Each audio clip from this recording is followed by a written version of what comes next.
thing with Shane. I'll be done soon. All right, it's draft day, one of the best days of the year for the two of us. You're already geared up. I'm gonna wait a little bit longer, but I just do canceled have. my work calls. I just had a call to cancel some other calls. It's draft day, baby. I'm not worried about nothing today but the draft. Fuck work. I got an Aaron Rodgers shirt on. That's the extent of it. All right, so let's go ahead and get started. We have some. This is going to be a draft show for the most part, but we do have some stuff we're going to touch up on first. First of all, oh shit. I forgot that was my alarm for the morning, but I woke up before it. Let me make sure I turned it off. Okay, first things first. We got Christian McCaffrey becoming the highest paid running back in the NFL. 4 years, $64 million deal. I want to know your thoughts, James, because if I'm being honest, I don't really hate this deal, but I seem to say that about every running back that gets a deal. I was going to say, I mean, obviously we know the old adage, don't pay the running back. Which we have said countless times on the show. Exactly. Now, there's two reasons why I do think it was a good deal.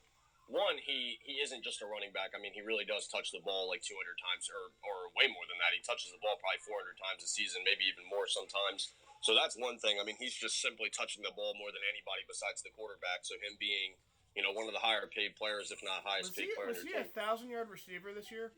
Yes, he was. I thought so. One of the first players to do 1,000 and 1,000. I think the other player was Marshall Faulk, and then there was one other player. Maybe CJ2K or some shit, like some random other player did it too once. But then the other reason, he's only 24. You know what I mean? It's not like he's like 27 and he's like, oh, he's right. Like, there's an argument to be made that he hasn't even hit his prime yet. I mean, he might hit that in the next couple of years. Now, I wouldn't count on that because he is a running back, and, usually the younger you are, the better you are. But, I mean, there's a chance he kicks it into another gear, like starting this year for the next couple of years. So my whole point of this, I think it's a good deal because I do think they're going to get an extremely productive player for the entire life cycle of that deal. And that usually isn't the case. I mean, usually a lot of the times you'll be like, okay, they're 28, they got a 4-year deal. By the end of that, we might even cut him. But, I don't think that's going to be the case here. I think he's going to be just as productive in year 4 at the end of that contract as he is in the beginning. So I think it was a good deal personally. Not I wouldn't give it an A+ deal because ultimately he did still, pay a running back a shitload of money. But, you got to do what you got to do. You got to keep your good young players. I mean, there's something to be said about not paying your good young players. Who's going to want to play for the team if you're 24, you're one of the best players in the whole NFL, and the team won't pay you? You know what I mean? It's kind of a morale thing as well. So. And I didn't see how the deal is structured. It's very possible they may have front-loaded it, like we've suggested before on the podcast. And I'm going to say, sorry to interrupt, Shane, but I'm going to say I assume that they actually would front-load it because they're going to have some money in terms of paying Teddy Bridgewater instead of Cam or whoever. 28, 29, 30 million a year. So yeah, that's the other good point, is that a team that's going to be rebuilding the next few years, and I think it might be a long rebuild. They have a front office that's invested in this rebuild, I think, giving Matt Rule a 7-year deal. They're willing to give him an opportunity, I think. Oh, yeah. So this is the first step to do that. So is the contract a little inflated? I would probably say so, but like you've said, it probably boosts morale when other guys are up for extensions. But I don't hate this for the reasons you just said. He makes just as much of an impact catching the ball that he does receiving the ball, and receiver deals are getting up to $20 million now. Yep. It's not how much I would pay for one, but it's kind of like right in the middle there of a receiver contract and a running back contract. So it's not horrible, and like you said, I think he's just getting started. Yeah, absolutely. The other news that came out this week is Rob Gronkowski, which I did not see it all happening, but Rob Gronk getting traded to the Tampa Bay Buccaneers. Pats trade Gronk for a 4th-round pick. Did I read that right? There was something about a 7th-round pick in there too. Did they get one? They sent Gronk in a 7th for a 4th. Okay, that's such a Belichick move. Yeah. Like, dude was a wrestler, from what I've heard. I don't follow it, but dude was a wrestler a few months ago. Now he's being traded for a 4th-round pick.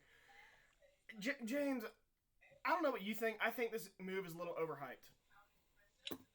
I honestly don't, man, because I think a lot of people, because Gronk's been so injured in his career, and I know this isn't the case for you, but I think a lot of people think Gronk is way older than he actually is. I mean, he he isn't going to be the physical, just dominating, like I'm going to run a 4.5 and run right by your safety and, have 120 yards and 2 touchdowns a game. But, like, I mean, I don't even think Gronk's ever been in a situation where he has to play savvy. He's just always been able to just use his athleticism and his size. And I think if he just is like, listen, I don't need to be that guy. I mean, we have Mike Evans, we have Chris Godwin, we even have other tight ends. Like, if I can just go out there and just be a chain mover, I can be a red zone. Like, I don't think it's overhyped. I think Gronkowski can easily – I don't think he will, but if you told me Gronk caught 15 touchdowns this year, I'd believe it, swear to God. I think you made some good points in there. They do have other weapons. Mm-hmm. They do have other tight ends, although it's being rumored O.J. Howard could be on the move. I think he will be, honestly, but I yeah. do too. But Cameron Brate is a good red zone target. Mm-hmm. Michael Evans and Chris Godwin are both good red zone targets. Yep. And they can also make plays in between the 20s. So Gronk, at the least, could be a third down guy. That's exactly what Jason I'm saying. Witten, just get to the first down marker, catch the ball, and then just put the ball, Literally, over the line for a first down. And he could just box people out for first downs until he's 40 years old if he really wants. Exactly. But I think we're giving this a little overhype because he's been out of the league for a year. He looked like, to me on TV, he slimmed down a ton. He did. He said he's 250 and his playing weight's 265. Said he could gain 10 pounds in literally a week if he really wanted to, and I believe it. Maybe. But he definitely did. He definitely did slim down. You could tell his arms just didn't even look that big. He looked skinny. We'll see. Him and Brady obviously have good chemistry. I don't know. I still think this doesn't put the Bucs over the top in that division. I just think if you look at it for what it is, I do think it's good. I understand what you're saying. Like, listen, this isn't Gronk, 2014 Gronk, where, he's going to come out here and be the most dominant player on the team. He's legitimately going to be a third option. I don't think he's ever been a third option. I think he's more than good enough still to do that. We'll see. I mean, I think that year rest honestly did him way more good because, usually you're like, listen, you haven't played football in a year. I mean, how good are you? But, like, I honestly think Gronk benefited from that as opposed to some of the other players who wouldn't benefit from that. So I do think it's going to be good. I think Gronk's going to catch like 8 or 9 TDs this year. I really do. Another thing to point out is if the Bucs are moving on from O.J. Howard. Mm-hmm. I almost said Jordan Howard. But if they truly are going to move on from him, there's not really a tight end to take in this draft. There's not very many good ones. Nope. It's not a very good tight end class. I'm not saying there's not going to be a good player or two from that position from this draft. But if they're going to get rid of him, this gives them that number 2 guy. You know what I think they do? I don't even think if they move O.J. Howard, it's for a draft pick. I think they move him for a center or a guard. Honestly. You don't see very many of those player-for-player trades.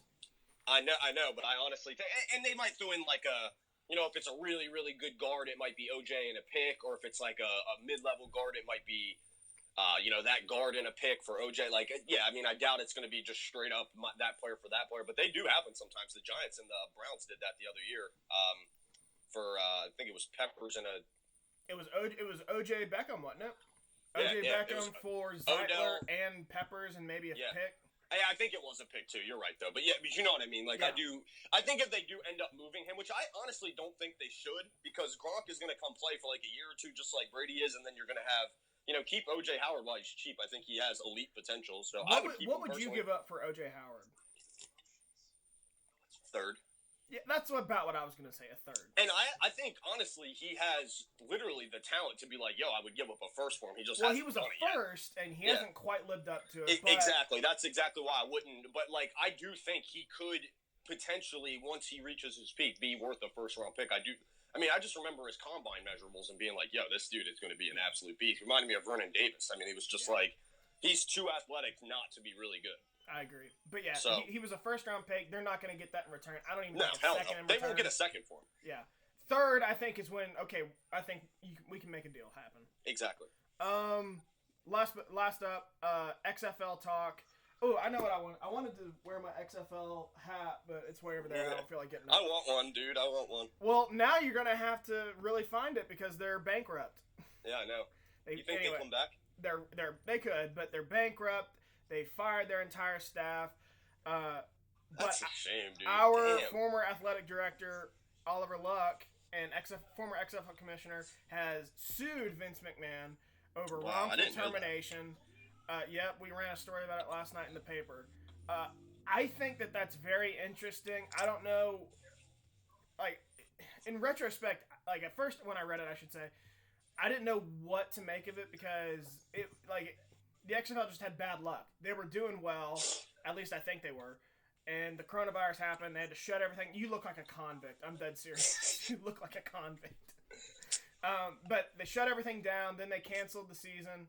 Now they filed for bankruptcy. It just feels like bad luck, and then they fire Oliver Luck. I don't know. Just it feels like it's just bad luck, and he's making a big deal out of it. However, as we said before on this podcast, Oliver Luck's no dummy. If he thinks he can,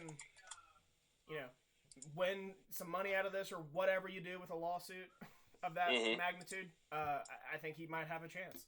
I was gonna say, He has a law. I'm pretty sure he has a law degree. I was gonna say, I'm sure he wouldn't have, he wouldn't be playing with fire there if he didn't think he was gonna make some money off of it. So, all right.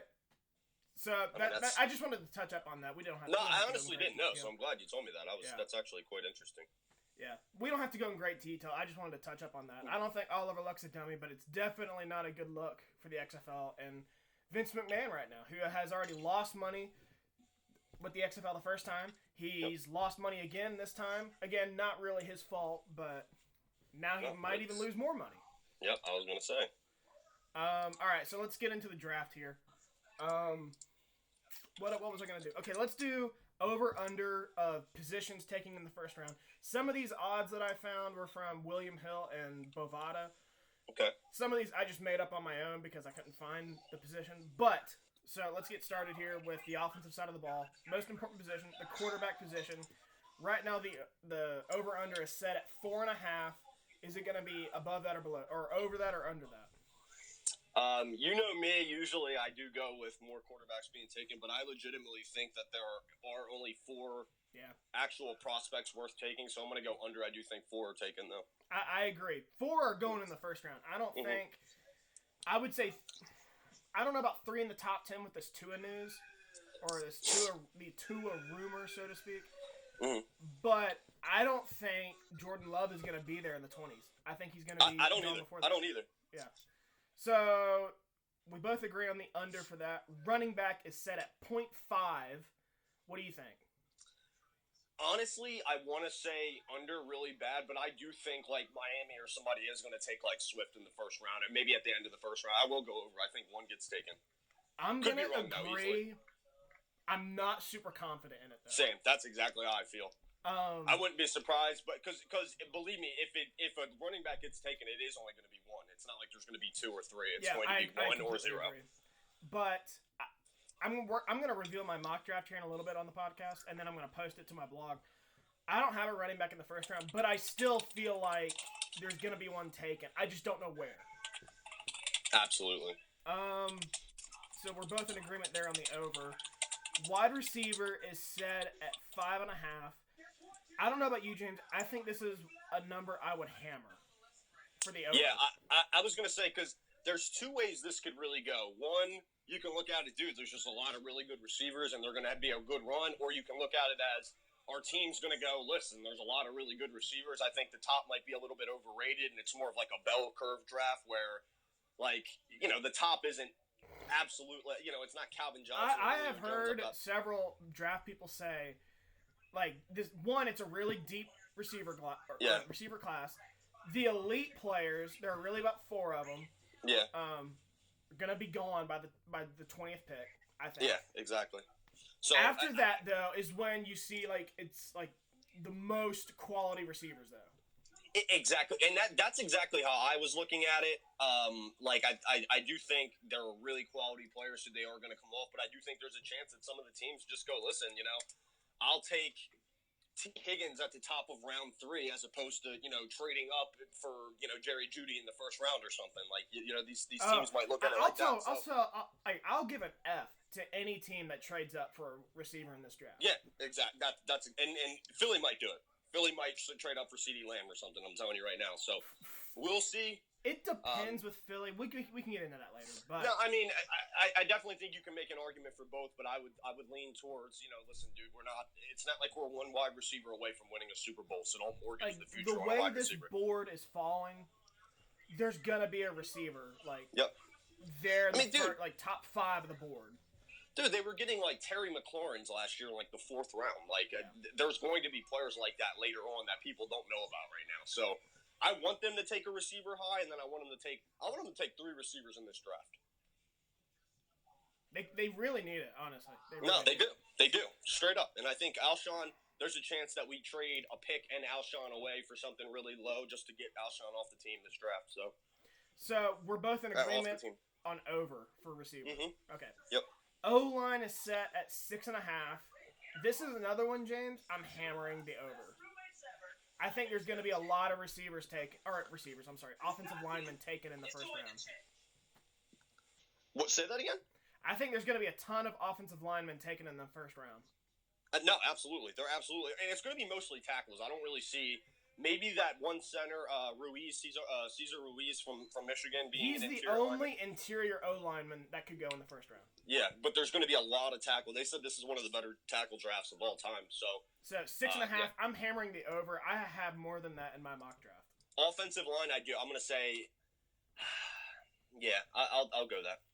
Okay. So other side of the ball, D-line is set right now at 4.5. Not D-line, all of these can be the over, but yeah. I would take the over on this. I'm going to go over because I do think, like, there's going to be the 2 guys that go early, but then I do think at the end of the first round, that's when you start to see, like, Ross Blacklock and defensive tackles like that being taken at the end of the first round. So I do think, I'm going to go over there as well. Yeah, because I have, there's 4 edge rushers, Young, Chason, Gross Matos, and Epinesa, whatever his name is. That's 4 right there. Then you got Brown and Kinlaw. Yeah, so I think that's the over. This one right here, I'm shocked the number is this high. I don't remember where I found it, but linebackers are at 5.5. Like, that's easily the under. I saw that too. Yeah, it's easily under. I think unless they're counting one of the edge rushers as a linebacker, which I hate. True, and I don't think so either. I'm going to go under there. I think 3 tops are taken first round. Tops. So I'll say that right now. If they're factoring in an edge rusher as a linebacker, then maybe. You'll need clarification from your bookie or Vegas, wherever. But right now, this is easily the under. There's only going to be 3 off-the-ball linebackers taken in the first round. You are correct. Corner, the line is set at 4.5. This is another one I think I would take the under. Yep. I think I do think that there is a chance because apparently I'm hearing that there's like a couple cornerbacks that teams are actually way higher on than I realized of late. Like AJ Terrell is coming on of late. Diggs' little brother from Maryland is getting a lot of hype. And then there's obviously like, the Okuda and Gladney and what's his name? The kid from Florida. I would be careful with that one. Because I do think the corner, like edge rusher and like quarterbacks and like offensive tackles, there's going to be a need for those. Yeah. And teams aren't going to be afraid to reach on them, regardless of I'll go over there. I'm going to go over. I'm gonna still take the under, but I would not be shocked at all if that ends up being the over. I just don't really see it right now, and I don't have that in my mock draft. Agreed. These are 2 lines I just came up with on my own because I couldn't find any odds for them. But tight end, I set at 0.5. I'm taking the under. I'm not. There might be a tight end sneak in the first round. I don't see that happening. No. That's going to be that's not going to be anybody's BPA at the end of the first round. It just can't be. Like, is there a stupid team that trades back up that really needs a tight end? The only team that I can see taking a tight end in the first round is New England, and I don't think they'll do it. Yeah, no, and I don't either. Bill Belichick knows better than that, man. Yeah. Safety, I set at 1.5. I'm gonna go.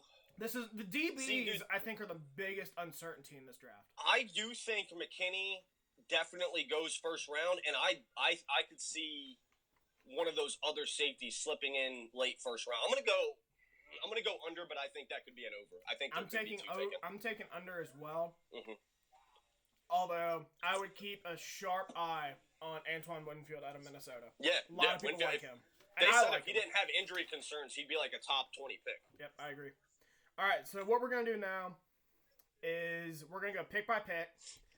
It is kind of gonna be a mock draft, but we're gonna go pick by pick and say what to watch out for, what trades to watch out for, which prospects to watch out for at this point, because I've paid attention to some of the rumors out there. So let's go ahead and start it off. Cincinnati Bengals. What to expect? I think it's gonna be Joe Burrow. This is the easiest thing. Yeah, I think a lot of people were trying to trade with him and things like that. And to be honest with you, man, if I'm the Bengals, I think I would have took a package and just gotten like Justin Herbert or something like 4th overall or something. I really would have, because I genuinely think you could have fleeced somebody for somebody who really wanted Joe Burrow. And to be honest with you, I think we've said this about Joe Burrow. I want him to be successful, and I do think he'll be a good NFL quarterback. I don't think he's ever going to be like an all-pro level quarterback. Hopefully I'm wrong, because I really do like him, but I honestly think Herbert will have a very similar NFL career to that Burrow does, and they could have ended up getting like 2 first-round picks out of it and still getting a good quarterback. Here's what I'll say about the quarterbacks in this draft. I think Burrow is the most ready right now, but has the 3rd highest ceiling. And I know you don't like, and I agree with that. I know you don't like Cowherd, but he says something sometimes that is really smart as far as when you get like true seniors, those players are a lot closer to their ceiling. And I think Joe Burrow, though really good, is like maybe at his ceiling, if not really, really close to it. Whereas a player like Tua, I think he's really, really good, but I think his ceiling's way higher than where he is right now with some NFL coaching. So it really depends on what you're looking to do. Personally, I still would take Joe Burrow first if I'm like picking a quarterback out of all these quarterbacks. I have always put more value on the quarterback that's most ready right now. Yeah, and exactly. But it really depends, because if you're like the Packers, you know how the Packers might take a quarterback at the end of the first round, whatever. That's the type of player you could go like, yo, I'm going to draft Jordan Love here because he has a very, very high ceiling and he doesn't have to contribute right away. Whereas, dude, the Bengals, like, whoever the Bengals draft is starting week 1, period. Like, yeah. But if I had to rank them, most ready to least ready, Burrow's 1. I would say Tua's probably 2. Herbert, then Love. Highest ceiling, Tua number 1, followed by Love, then Burrow, then Herbert. Yeah. Yep. So I don't know. I think Jordan Love might have the highest ceiling. I think he's very Patrick Mahomes-ish. I was watching. I agree with you. I really like Jordan Love.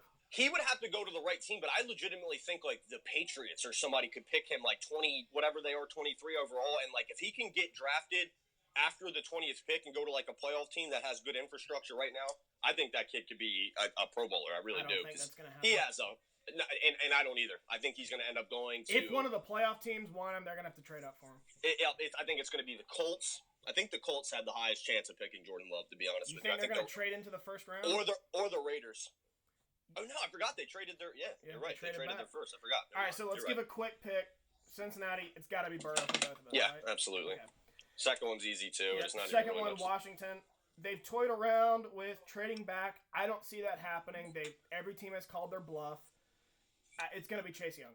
If they did what every other franchise does and hired an offensive head coach, I think that there would be a chance that they pick like a lineman or something like that. But like Ron Rivera's picking Chase Young, guaranteed, no doubt in my mind. There's nothing to even discuss there. That's the exact type of player he needs. So I agree, and they don't really need him, but like it's still nice to have. That's a premium position. It's like, you know what I mean. That would give them 3 very good edge rushers and Ryan Kerrigan, Montez Sweat, and Chase Young. And they have Jonathan Allen and Deron Payne in the middle, who are arguably the best D tackle tandem in the league too. That would be a elite D line. Yeah, very elite with depth. Yep. So Detroit, this is when it gets I think this is when it gets interesting. I don't think it gets unpredictable, but assuming they don't trade back, which I just got an alert has been heating up the last few minutes. I'll say right now, which team do you think is most inclined to trade up to that point? Either the Dolphins or the Chargers. I think it's gonna be. I think if anything, it's gonna be the Dolphins. I do too, just because I do think the Chargers really want a quarterback, but I think they're willing to be a little bit more patient because they do have Tyrod right now. So it's not like they're going to mortgage their entire future to get, somebody who's the third best quarterback prospect. So we'll see, but that's who I would pick. Yeah. Okay. We're on the same page there. Mm-hmm. So let's go ahead and guess who's the pick. Who do you think? Man, I really don't want to go Okudah because I really don't think that the Lions are going to take him here. But, I mean, it's either going to be him or Simmons. If they don't move, I'll go Okudah. Yeah, I think it's Okudah, too. They've lost... I'll be surprised.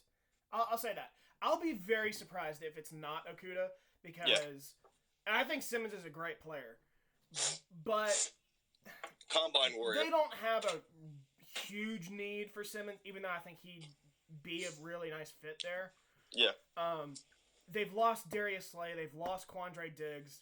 Like, not over the last few years. Recently. Like, in the last 6 months. They had the worst pass defense in the league. Or maybe not the worst, but one of the worst. I think they got to take it to Okudah. He will start day one. And be a nice replacement for Slay. Exactly. That's exactly what I was thinking. I mean, they just got rid of Slay. I think that's going to be right where they go. Let's replace a really good player with a really good player. I think that's where they're at as well, for sure. New York Giants. I think this pick is down to an offensive lineman or Simmons. Simmons would be a Gettleman pick. If they have a brain inside of their skull, they're taking Jedrick Willis or Tristan Wirfs or one of those tackles. They don't take a tackle. The tackles, and I think the top ones are all very good. I don't think you can go wrong with them. Mm-hmm. But it sounds like Wirfs is the OT1 of all of the NFL, or around the NFL. He's athletic. He's versatile. He can play any position. Wills, I think, is the best. If you want a really good pass blocker, or blindside guy, it's Wills. But I think there's a very good chance it could be Wirfs here. Agreed. However, James, I'm glad you made this comment because it's 100% true. Simmons is a Gettleman pick. Yep, it is. And I'm going to go ahead and give my mock right here. I have Simmons going to the Giants. I like that. Okay. I'm trying to, with this mock I did, I'm trying to base it off the front office and what I think that it'll do. I think Gettleman has proven every time he's going to take the flashy guy. I love that. He's going to make a flash. I don't care if he's elite. Dude, you could take the linebackers don't scare me. They don't scare me. Unless you're literally a Bobby Wagner or a Luke Kuechly, I don't like you being you drafting a really good linebacker doesn't scare me whatsoever. So go ahead. Who's your mock? No, for the Giants? Yeah. Jedrick Willis. Okay, Wills, all right. Wills, sorry. Hang on, I'm keeping track. I'm gonna post ours later. I don't know. It's Wills. I think it's gonna be Wills, Wirfs, or Simmons. I have zero faith in Gettleman to do the right thing. No, I mean I have negative faith, but in a good way. I mean I don't like. I mean he's a bottom 2 or 3 GM in the league, and he's in my division, and I love that. All right, Miami. Assuming that they don't trade up to get whoever they want, James. They're getting to it, bro. I don't think so, dude, man. That Herbert stuff is bullshit, dude. Against my better judgment, I'm buying into the hype that Tua is going to fall in this draft. No, I disagree, dude. I'm going to I think, honestly, that Miami could be trying to just make, a smoke screen of, we're not going to take Tua, so if you want to we're not going to trade up. Trying to get people maybe not to trade up in front of them so they can keep a lot of their capital and still draft Tua, maybe. I just don't see him taking I just heard way too many negative things about Herbert early on, and I get it. Like, he fits the bill, but apparently he's like a really quiet guy. He's not wildly accurate. I think his absolute ceiling, like ceiling, is current Carson Wentz. Like Carson Wentz 2019, like that's where he's at. Whereas Tua can be a 4,500 40 TD passer if he gets into the right offense. I really do think that. I agree. But you might be right. But I don't know. There's been so many reports coming out that teams don't like his medicals, which is stupid in my opinion. The last time I remember something this hot was when Baker Mayfield was getting... Yep, the number one overall. Yeah, and I didn't believe it, and it ended up happening. Yep. I'm listening this time, even though I feel stupid for saying that, but I'm listening to the rumors, and I don't think Tua is going to be the pick at 5. Someone's going to luck out then, bro. I know. But my pick, in my mock draft, I went with Herbert. I don't like it at all, but I went with Herbert. I mean, I don't know, man. I think Herbert's a little overrated. Oh, I do personally. too. I'm not that crazy about him. It's an Oregon quarterback, man. I don't know, man. Pac-12 players just don't do it for me, dude. I know that's like, it's dumb to be like, oh, well, they came from the Big Ten or they came from the Big 12, like, so you don't like them, but like, I don't know, man. I disagree. I hate that philosophy. Just take a good player. I mean, I agree. I would not take someone because they're Pac-12, but it's just, I don't know, man. Who did he play? What good defense did he really play? USC isn't good anymore. Stanford isn't that good anymore. Arizona State and Arizona are average. Washington's pretty good. I guess that's the best team in that division. They're not that good. He beat Wisconsin in the Rose Bowl. Yeah, true. He did. So, I don't know. I don't know. I should say I don't know about Herbert. I don't feel good about him going to Miami, but I'm starting to believe the rumors, again, against my better judgment. So you're going with Tua with that pick? Yes. All right, hang on. I got to write it down. I had Tua mocked there all off season, and now I'm changing it up, which is the case for some of my picks.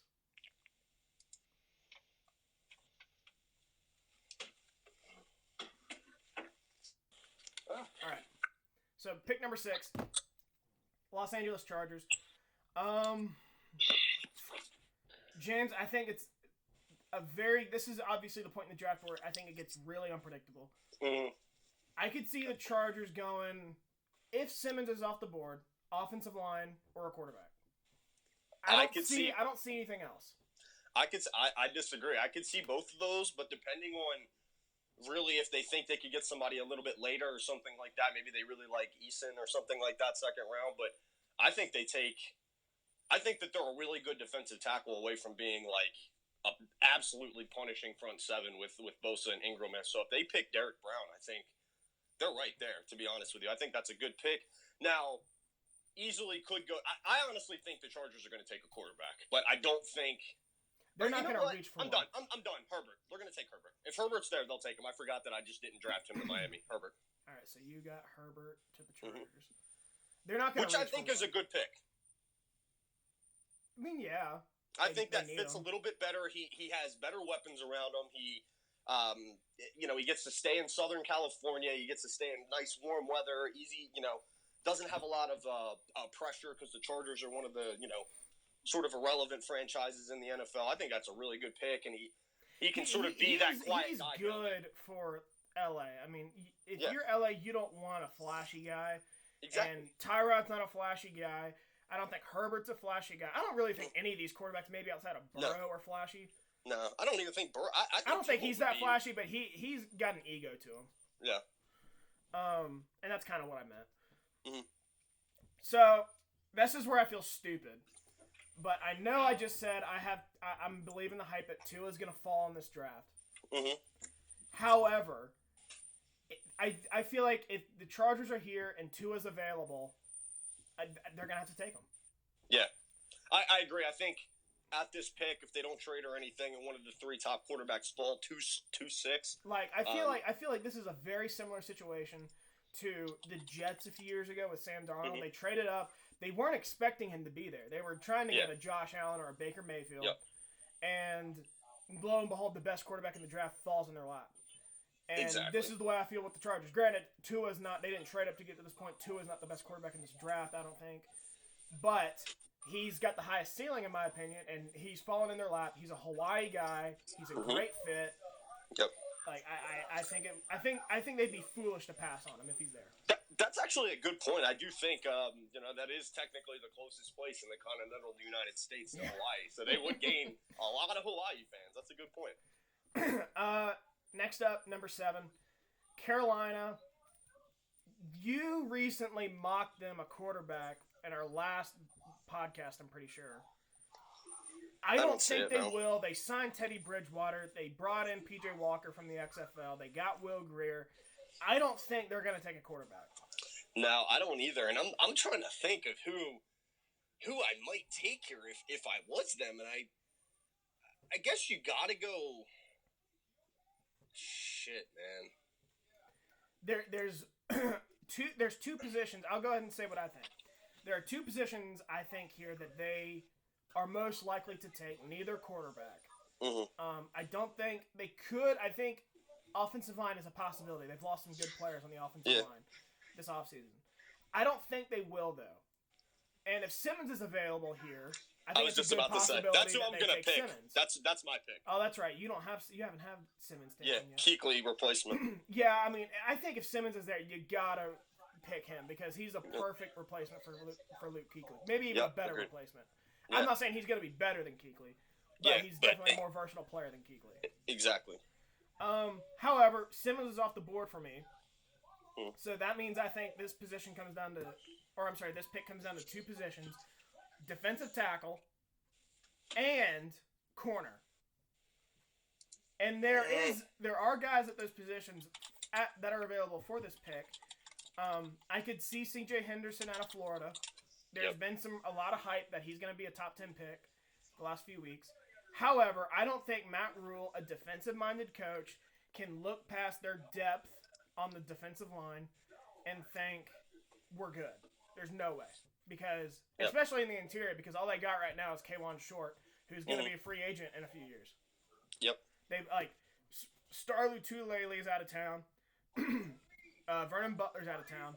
Gerald McCoy's out of town. That was their interior, along with K'Wan Short. They've all left recently. So, I think they're going to go interior defensive line, and I have Derek Brown. Yep, I could definitely see that. Because I do think that they do go defense there if they don't go offensive line, because I don't think they take a skill player or anything like that. So, I agree with you. And you had Isaiah Simmons. Yep. Interesting. I think we both hit home runs on that one. Yeah. Yep. All right, so number 8, Arizona Cardinals. After the addition of DeAndre Hopkins, I think this pick's only going to go one way. There's been some hype that it could be an interior defensive lineman. I'm not buying it.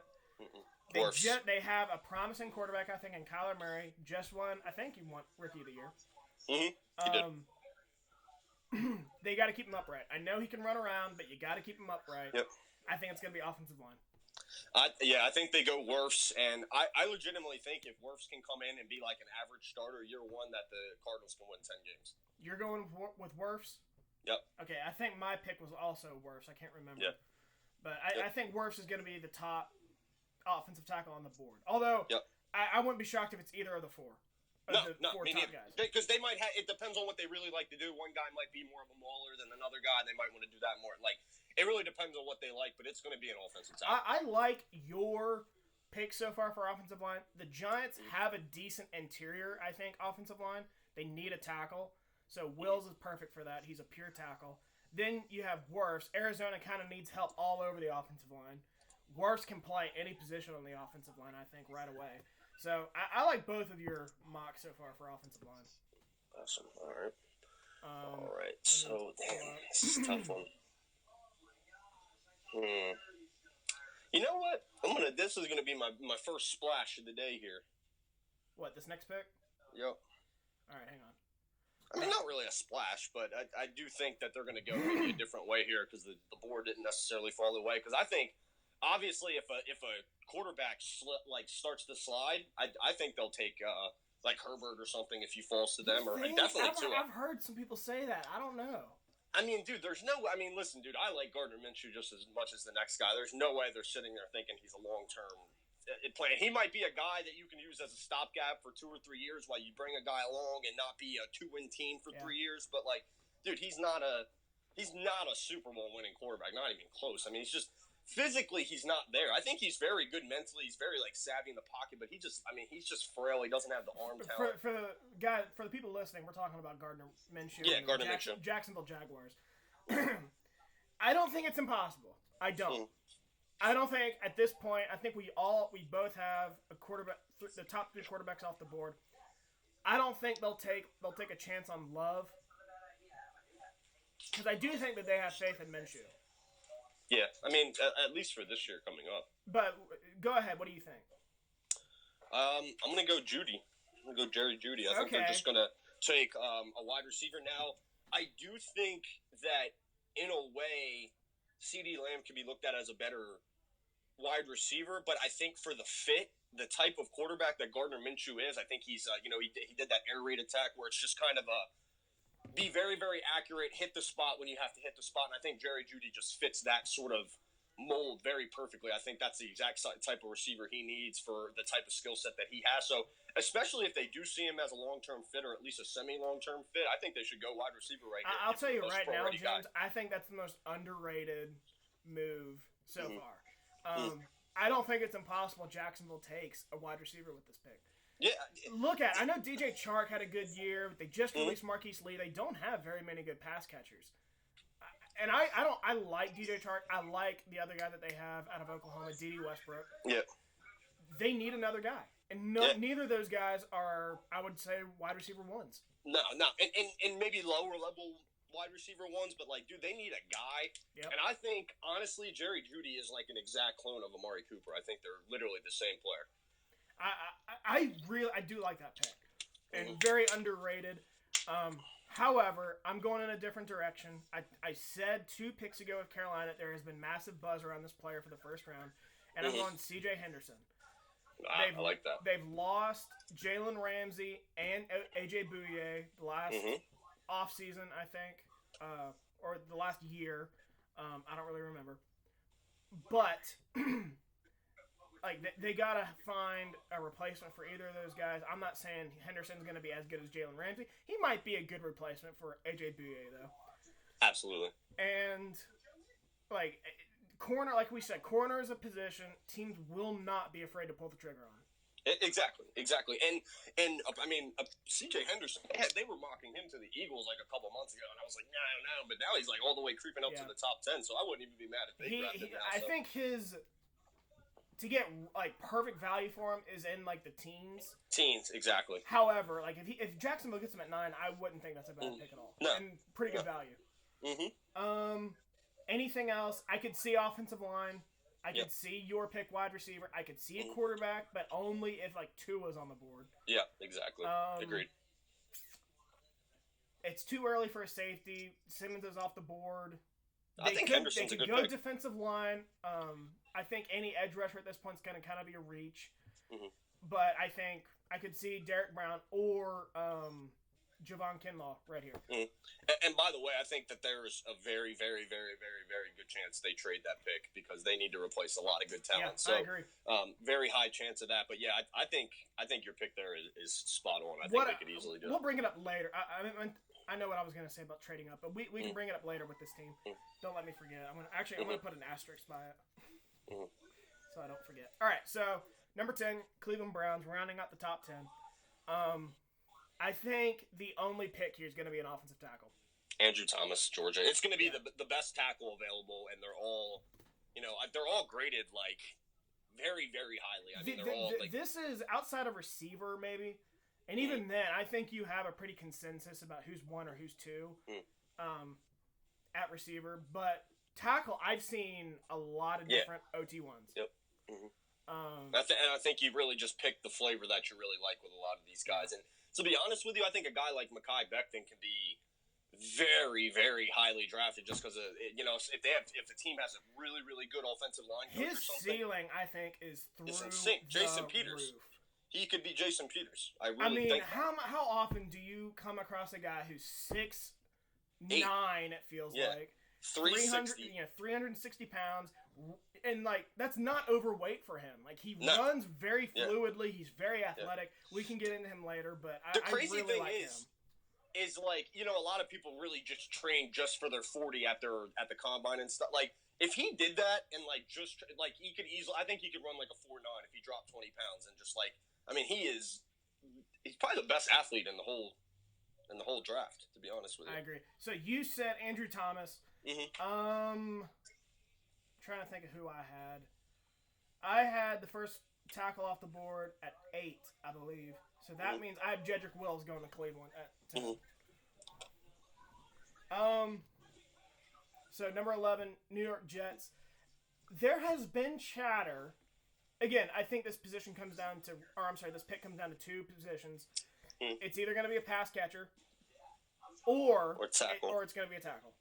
I'll be shocked if it's a defensive player. I'll be shocked if it's a quarterback running. You know, although I don't think running back's out of the question here because they don't like Le'Veon Bell's contract. They want to get rid of him.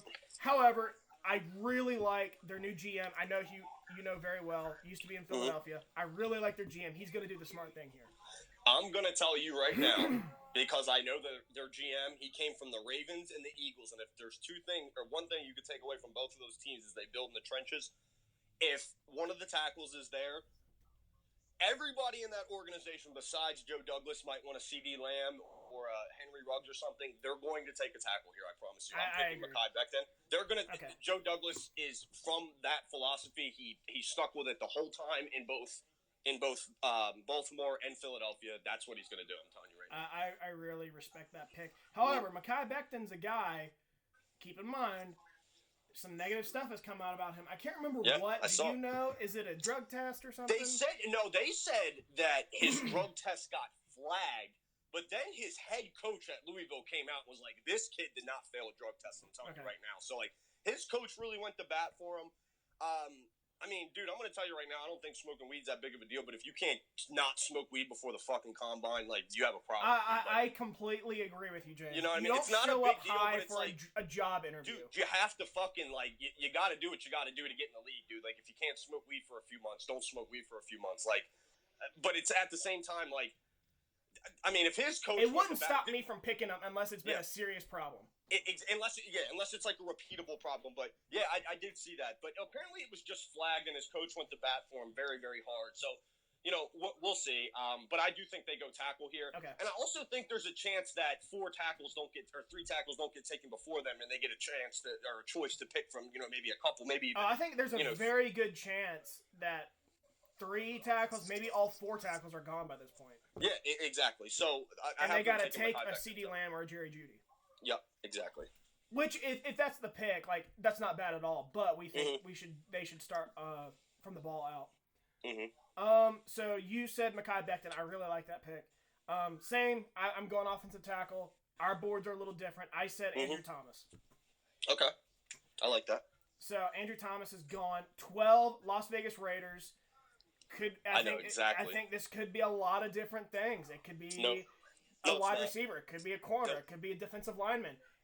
I think we're on the same page, though. It could be a quarterback. And this is the funniest thing. No, I don't think it's a quarterback. Okay. I do think that it could be Jordan Love, but I don't think so. They have and you know, this is usually GM speak, but may I give what's his name, Carr, like a lot of you know, it's not like he was like hinting that they were going to go pick someone else. Yeah. They should pick CD Lamb because he's the better receiver, but you know they're going to go with the guy that they think is going to be Antonio Brown, and like that quicker guy, they're going to go Ruggs. Ruggs to the Raiders. Really think that that's a smart pick because, and I've seen people talk about it, and I don't think it's been talked about enough. Hang on, I'm writing it out. Let me get my thoughts right. John Gruden has had to watch Kansas City dominate the NFL offensively the last 2 years. Even before that, but definitely the last 2 years with Tyreek Hill.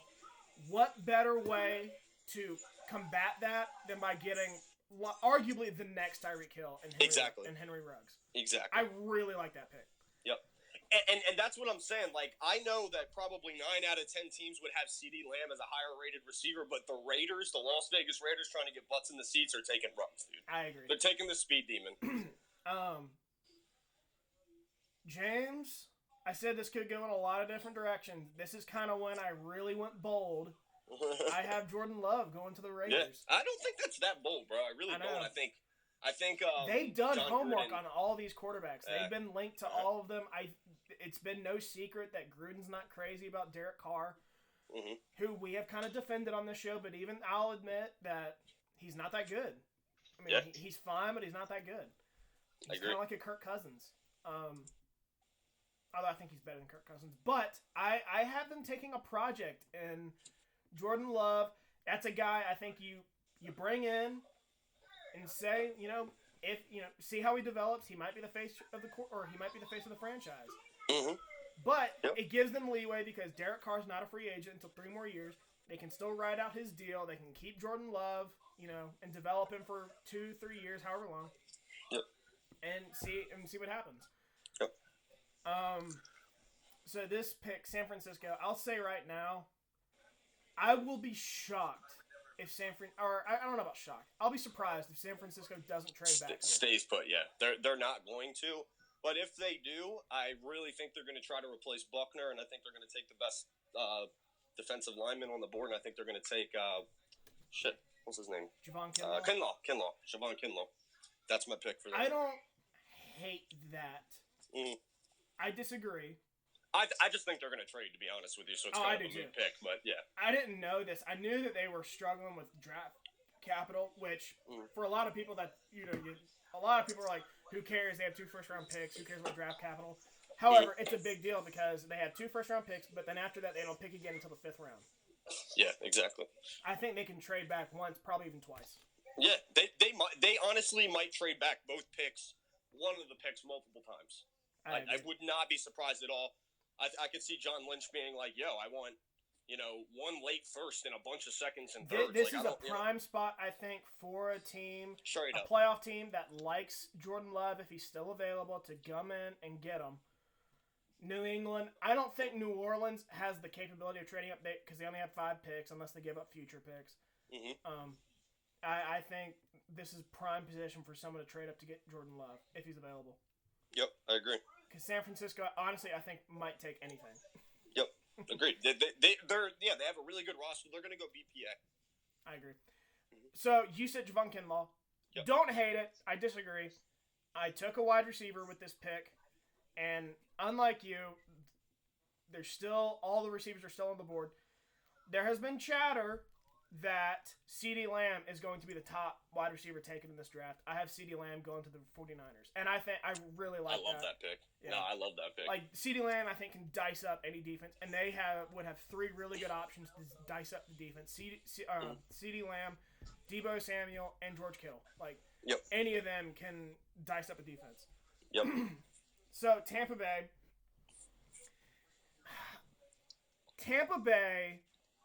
it's going to be tricky for you because you have all the offensive tackles gone. I have a weird pick for this one, but I kind of like it, though. If the tackles are there, it's going to be a tackle. Yeah, agreed. If it's one of the 4 tackles. I think it gets tricky. You could possibly see them trade back. But I'll go ahead and give my mock. With me, I have them taking a tackle. I know Becton has had some red flags recently.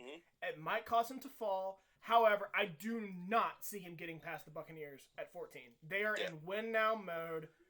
They will take any chance on him. Like, they will take the chance on him to keep Brady upright. So, Becton, for me, is the pick right here. Agreed. So, the way my board fell, I think if all the tackles are gone, there's a really good chance they trade out and, like, maybe one of those wide receiver-hungry teams tries to get up and jump somebody. But I think they're just going to go BPA here because I think their offense... They could easily use both a tackle and an interior lineman. No interior linemen are good enough to take that high, and all the tackles are gone. So I just think they're going to go BPA and take C.J. Henderson and just get a really nice quarterback on the outside. I thought that was where you were going to go with it because both the interior defensive linemen were gone. There's not really an edge rusher. I shouldn't say there's not really an edge rusher to take. The board just didn't fall for him, and I think, honestly, they won't be... Like, dude, I saw a tweet the other day, and everybody knows this. Like, when you draft for need, you can end up in a situation where you just take a really bad player. And they were like, the other day, I saw a tweet that said, the Jaguars passed on, like, dude, they said, like, 3 all-pro players to draft Leonard Fournette. It's like, now this is where you're sitting. You needed a running back. You took him 4 overall, and you missed on all these, like, perennial all-pro players. So it's like, these good teams. I get it. The Bucks are probably more in win now mode than any team in the league because their quarterback is ancient. But like, dude, just take the best player more often than not. Like, if you're not going to take a player at a position you're completely set at, but like, dude, take a good cornerback. There's a really good quarterback, and that absolutely fills a need for them because they have a terrible pass defense. Yes, absolutely. Although I think they had a guy last year that was pretty good. I don't remember who. He was on the all-rookie team. Shoot, I don't remember his name. But, that fills a need for them. Moving on. Denver Broncos. I'll be shocked if it's not a wide receiver. Yeah, I mean, this is going to be CD. Okay, so you got CD Lamb.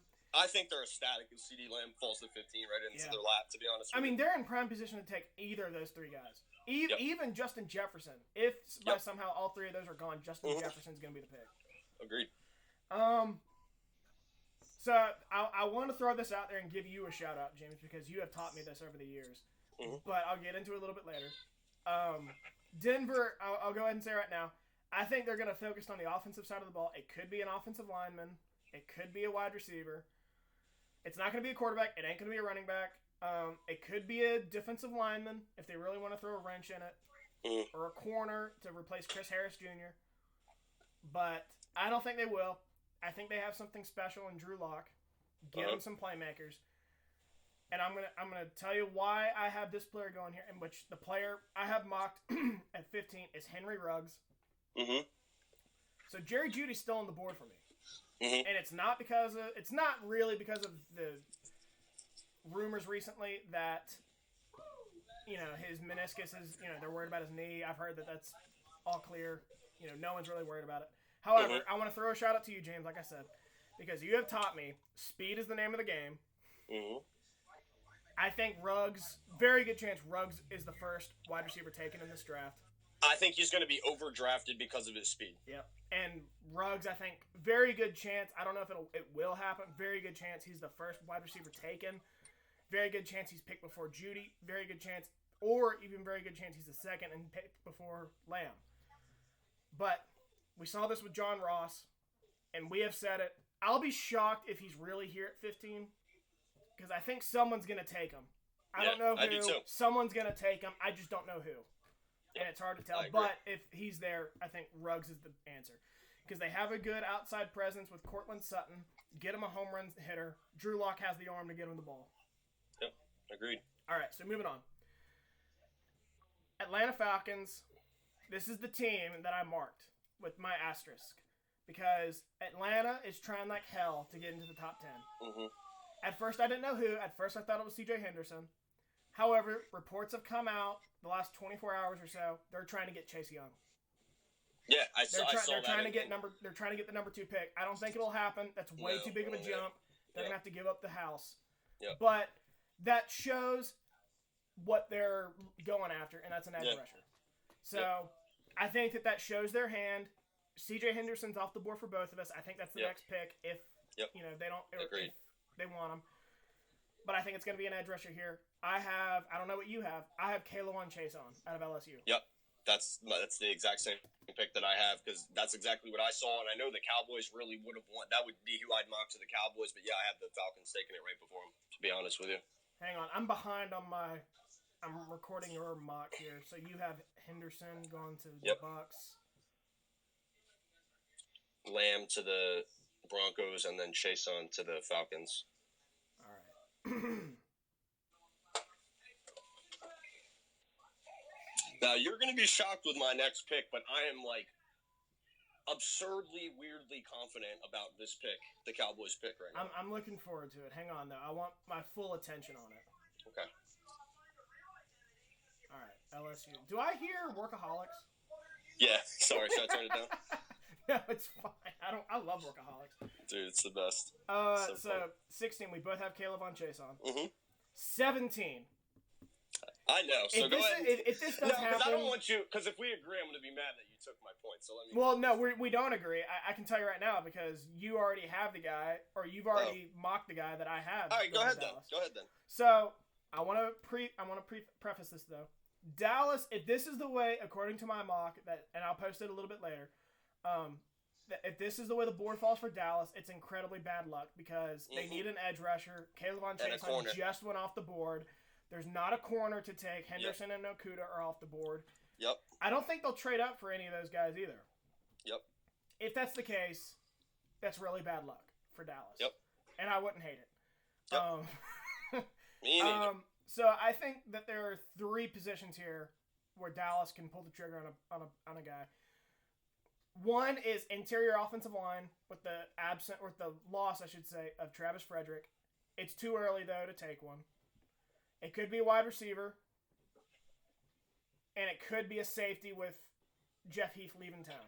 I think those are the positions. Maybe an interior defensive lineman, but I think that's it. So the player I have mocked here, and you're gonna hate it, James, is Jerry Jeudy. I would hate that so much. That's too much because there's not an interior offensive lineman to take. There's not really a safety to take. They could reach for McKinney though. Even then, I don't think that would be that big of a reach, and I think that'd be a really smart pick. But I think Judy's the pick. He's the best player on the board. They needed a wide receiver 2 next to Amari Cooper. I don't think Michael Gallup's going to cut it, even though I like him. But add Jeudy, that's a very good wide receiver core. Okay, so let me first start by saying that if Jerry Jeudy's there, I do think they take him. So I do. And I'm not sure he will. It's just the way it fell for me. Yeah, I don't think he would be there. But if he is, I do think they take him. But I disagree with you, dude. They're going to take Cesar Ruiz from Michigan to replace Travis Frederick, dude. I'm going to tell you right now. Jerry Jones usually is the flashy guy, right? But over the last 8 or 9 years, they went away from the flash and really took the safe player. Remember, they went against Johnny Manziel and took Alex Martin. That ended up being such a good pick. So I really do think they're going to sit there and say, Zach Martin. I'm sorry, Travis Frederick, Zach Martin. So I really do think Jerry's sitting there saying every time I've been really good over the last 10 years, it's because I've had a top 2 or 3 offensive line, and they just lost top 3 center in the entire NFL. I really do think they're going to legitimately try to replace him. And the only reason I think that, I do think that they go cornerback or edge rusher, but the way my board fell, the top 2 corners and the top 2 edge rushers are gone. So I really do think they take Henderson or Chase Hunter there, it's going to be one of those 2 guys. Yep. If they're gone, though, like we both have, I think there's some truth to what you're saying. I really do. Absolutely. Yeah. If those 2 guys are gone, very good chance, because I don't see them trading up either. No, exactly. That's exactly my point.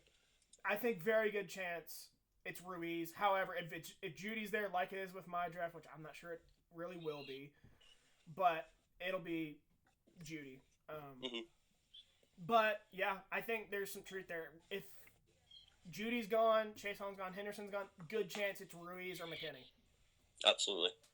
So now we come back to the Miami Dolphins at 18. This is where, James, I really reached, and I'm not sure I should have. Because Dolphins have needs all across the board. I really can't, maybe outside of corner. Yeah, I would say outside of corner, there's not a position where they couldn't use a player.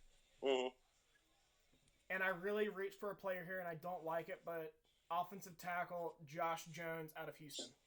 Okay, no, I don't think that's that big of a reach at all. I do think that they, he would be higher in most other drafts. You know what I'm saying? Yeah. Like, he's only the 5th tackle off the board because this is an elite Well, tackle I draft. say a reach because I've heard that he has the widest range of all the tackles. He could be taken in the 1st or the 3rd round. Yeah, so, agreed. Now, I think that there's a good chance they maybe try to replace Minkah Fitzpatrick here and go Xavier McKinney. That's not bad. I like that. That's not bad. But I ultimately do think that they're going to be like, dude, we need to get some juice on our offense right now. And I reached as well, but I think they go Swift, DeAndre Swift, running back. I don't know. Hang on. Hold on. Did I just see an update here? No. Okay, never mind. I thought I saw an alert. Live update.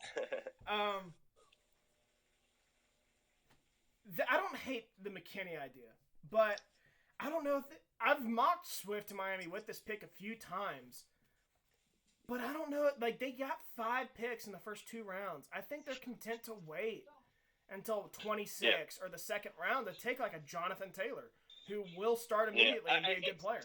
And I don't disagree at all. I do think they go BPA here, but I honestly I think they go Swift. I think there's not a bad choice there.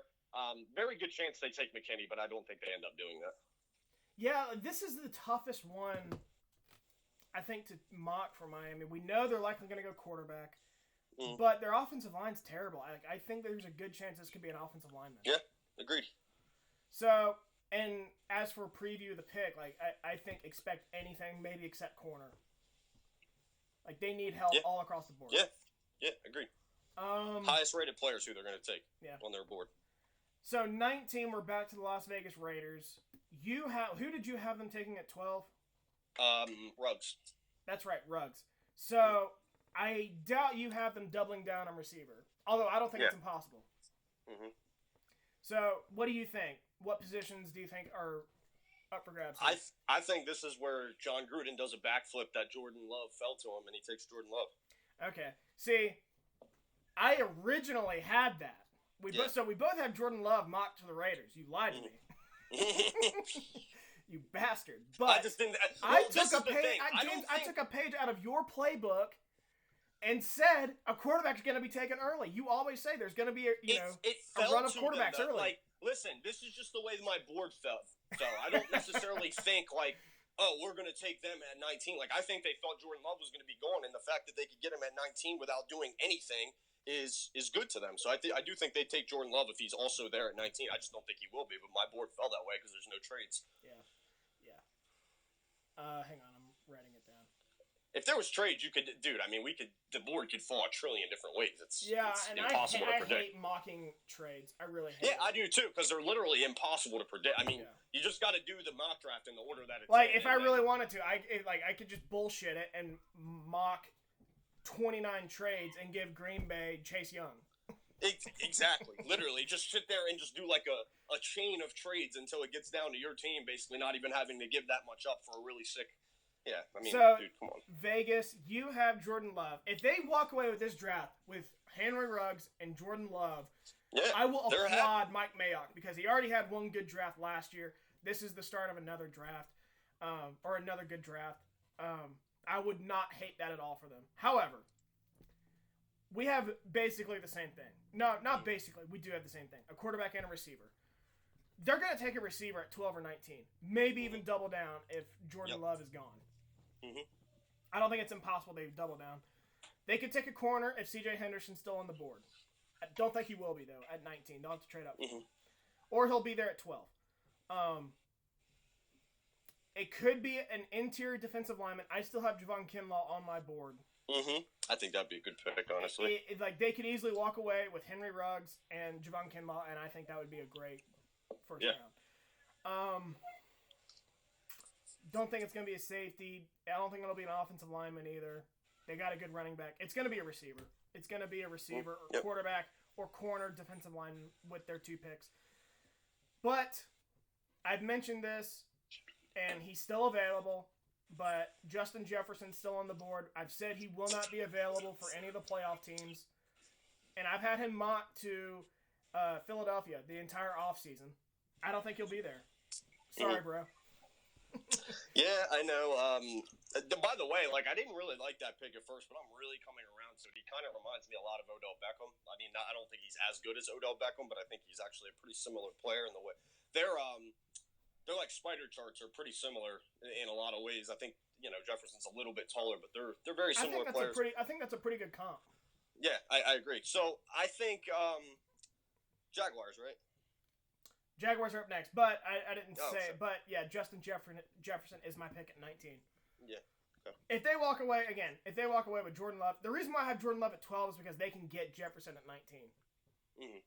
Very good chance. Okay. Or they take another one of the top receivers. Okay.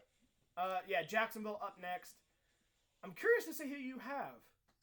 So this is where normally I'd be like Justin Jefferson, 20 to the Jaguars. You already had them taking Judy. Exactly. That's why I don't have that. So I honestly think there's a chance they take the tackle. You picked Josh Jones a couple picks ago.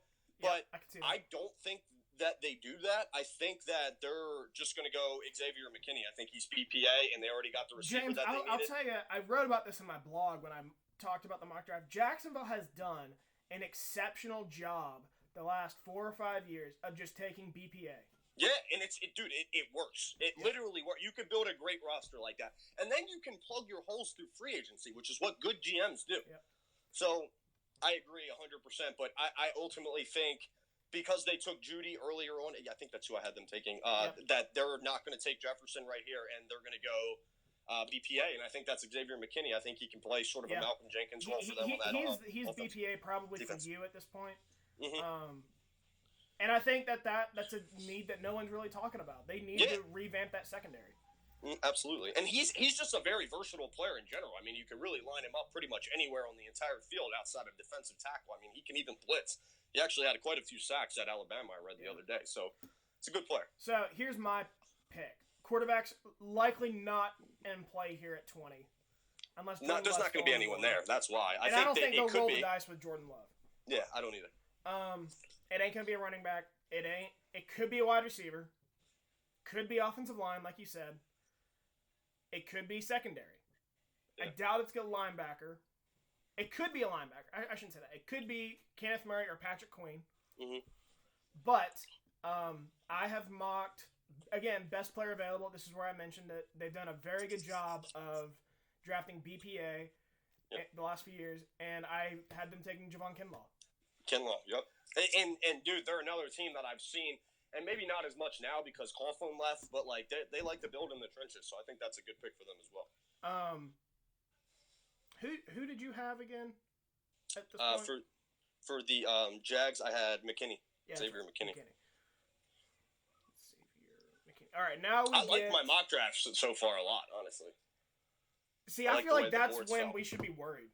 Yeah, no, 100%. Because this draft is going to be very unpredictable. It's a virtual draft. No one knows what the hell's going to happen. Yep. And I feel like we say that every year, but this truly, I didn't know what the hell I was going to do with my mock draft last night. I was up until 4 a.m. wondering what the hell I'm going to do with this mock draft. I like the way mine's falling right now, though. I don't hate mine either, but I think that's when we're idiots. Yeah, no, agreed. You're right, though. All right, so now we got the Philadelphia Eagles. I'm going to let you take the lead on this one. Okay. I do think if Justin Jefferson falls to them, they are ultimately going to take him. Oh, absolutely. Howie Roseman typically isn't predictable, and when everyone's like, he's going to do this, he usually doesn't do that. But I genuinely do think that Justin Jefferson would be a top 2 receiver in most drafts if this wasn't so heavy. I mean, his college production was absolutely insane. He played his best against the best teams, and he ended up grading out at the combine better than people thought. A lot of people thought, listen, he's really productive in college, but he might not run that fast of a time. I mean, dude, a 4.43. Some people were saying he doesn't play to that on the fit. Like, that kid knows how to get open. He can do pretty much everything at least a good level. He can go up and get the ball. He has yak skills. He has really good hands. He has a really good catch radius. Like, I'm coming around to that a lot. I do think he can be like a poor man's Odell Beckham. I really do. I think he can be a 1,000-yard receiver. Maybe not first year, but I do think that he has that potential in him, and that's exactly what Philly needs. So you got Justin Jefferson as your pick. Yep. That's been my pick, I think, the entire offseason. But in my draft, he's not on the board. Sorry, I got an alert about something. Yeah. He's not available with this pick. And I think Philadelphia's pick will come down to probably 3 positions. It's likely a wide receiver, which I would say is their most pressing need. I think it could be a linebacker, and I think it could be a safety. What do you think about that? I agree 100%. I mean, okay. Go ahead. I'll let you go. Ultimately, dude, I think you're going to be right because I think there's a very good chance the board just falls that way where it's like, listen, you do need a linebacker, you do need a safety, and those are the best players available right now. Don't reach. I think there's a really good chance of that. I just personally had Justin Jefferson falling, so I agree 100%. Patrick Queen here, I wouldn't be mad. Xavier McKinney here, I wouldn't be mad. If somehow C.J. Henderson or something falls, not mad at all. Yeah, so if it's Henderson, I would love it for Philly. Darius Slay and Henderson and anyone else that they have. Yeah. But I don't think he'll be there. No, I don't either. I don't hate Xavier McKinney, especially after losing Malcolm Jenkins. However, so I'll explain my reasoning for this pick, or what I have in my mock draft. So I've mocked wide receiver the whole offseason. Yeah. But I'm with Jefferson and on the top, the elite guys off the board. I'm not sure Howie Roseman is going to reach for one. Nah, I don't either. I don't think he reaches for like a Mims or a Rager or anything. I don't right think here. so. I really don't. If he does reach, I think it's going to be for speed because they need speed on Exactly. the perimeter. So that means a Rager or a Mims. Yeah. Or Yep. maybe even an Ayuk, even though he's not that fast. Yeah. But Yep. he's very good at separation. Yeah, exactly. I think those are in play. However, they also need speed on the defensive side of the ball. Agreed. They need speed everywhere. And They're Adam the slowest team in Lefkoe the has NFL. talked me into this pick last night when I was listening to his show. I don't think Murray? that they can go into next year with the linebackers that they have. Yeah, Kenneth Murray, right. That's who you're picking. I don't have Kenneth Murray. I have Patrick Queen. I love that. I really do like. I think a lot of Eagles fans are really irrational, and they really do want just need a wide receiver. I meant to bring this up. Dude, Do you remember our trip to the draft in Philadelphia? Mm-hmm. I remember it fondly. Yeah, we all wanted Reuben Foster. Yes. He kept sliding. I remember, and we're getting off track here, but I want to tell this story. I remember us sitting there, and I think we left after the Eagles pick because it was already a couple like 10 picks o'clock. after. Yeah, it was late as hell. We had to drive a lot. And I was mad for I'll go ahead and say it. I was pissed the hell off at you on the walk back to the train. I'm like, sure, we stay for Philadelphia, but we missed Green Bay. I was Green pissed Bay traded out. I know. We ended up trading out, so it wouldn't have mattered anyway. You would have been more pissed at that. Oh, I know. I would have. You would have been like, damn, we ended up staying. I was so mad at you because we left. I was like, great, I don't get to see Green Bay's pick. And then they ended up trading out of the first round, and I was like, thank God. To the Steelers, and that was the T.J. Watt pick, if I'm not mistaken. Yeah, he was picked in that first round, but I don't think where Green Bay picked. Oh, okay. But yeah, I was like, oh, thank God. We traded out. I couldn't hate James forever. So anyway, with that pick, I want to tell the story. Reuben Foster fell in that draft, I think, all the way to 31. Yeah, I think he went to the Niners at 31. And every Philadelphia Eagles fan at that draft was clamoring for Reuben Foster. And I remember turning to you and saying, who do you think it's going to be? You said, I'd like Foster. I don't think it will be. Or something like that. Mm-hmm. And then the pick came in, and it was Derek Barnett, which filled Philadelphia's probably biggest... I don't know if it was their biggest need, but it was a need. Mm-hmm. Yeah, absolutely. And it was kind of just preparing for the future because they had some guys at edge rusher who were about to be free agents. And I think Philadelphia fans, shocker, they booed the pick. Oh, of course. And I remember turning to you and I asked you, what do you think? And I remember you, because you're probably the only Eagles fan with a brain there. And you were like, I don't hate it. I don't hate it at all. Dude, a lot of people were mocking Derek Barnett to them anyways. They had a lot of pre-draft, contact and stuff. Yeah, so... Yeah, didn't he force the fumble in the Super Bowl? No, he recovered the fumble. Okay, he recovered the fumble. Brandon Graham forced it. Okay, well, who knows? So, yeah, I mean... He ended up not being that great of a player. I think he's like an 8-sack-a-year guy. Which is okay, but not a first. He's better than Reuben Foster. Reuben Foster ain't even in the league anymore. Agreed. Yep. So anyway, I just wanted to tell that story, but that shows Howie Roseman. I don't think Howie Roseman's gonna reach, and I think if all the elite wide receivers are gone, he's gonna take one of those linebackers, or McKinney. I honestly agree. I really do. All right, so next pick, Minnesota Vikings. They're going to use one of their first round picks on a wide receiver to replace Stephon Diggs. Yep.